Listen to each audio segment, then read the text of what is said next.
நற்செய்தி வாசகம். தூய லூக்கா எழுதிய நற்செய்தியிலிருந்து வாசகம். 15ஆம் அதிகாரம் 1 முதல் 10 வரை உள்ள இறை வார்த்தைகள். அக்காலத்தில் பலிதண்டுவோர் பாவிகள் யாவரும் இயேசு சொல்வதை கேட்க அவரிடம் நெருங்கி வந்தனர். பரிசேயரும் மறைநூல் அறிஞரும், இவர் பாவிகளை வரவேற்று அவர்களோடு உணவருந்துகிறாரே என்று முணுமுணுத்தனர். அப்போது அவர் அவர்களுக்கு இந்த உவமையை சொன்னார். உங்கள் ஒருவரிடம் இருக்கும் 100 ஆடுகள் ஒன்று காணாமற் போனால் அவர் 99 ஆடுகளையும் பாலை நிலத்தில் விட்டுவிட்டு காணாமற் போனதை கண்டுபிடிக்கும் வரை தேடிச் செல்ல மாட்டாரா? கண்டுபிடித்ததும் அவர் அதை மகிழ்ச்சியோடு தம் தோளில் போட்டு கொள்வார். வீட்டுக்கு வந்து நண்பர்களையும் அண்டை வீட்டாரையும் அழைத்து, என்னோடு மகிழுங்கள், ஏனெனில் காணாமற் போன என் ஆட்டை கண்டுபிடித்து விட்டேன் என்பார்.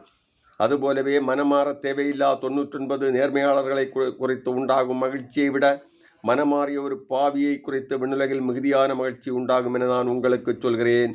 பெண் ஒருவரிடமிருந்த 10 திராக்மாக்களுள் ஒன்று காணாமற் போய்விட்டால் அவர் எண்ணெய் விளக்கை ஏற்றி வீட்டை பெருக்கி அதை கண்டுபிடிக்கும் வரை கவனமாய் தேடுவதில்லையா?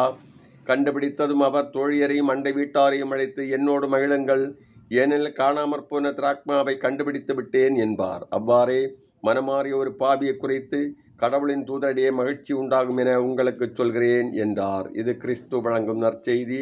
கிறிஸ்துவே உமக்கு புகழ்.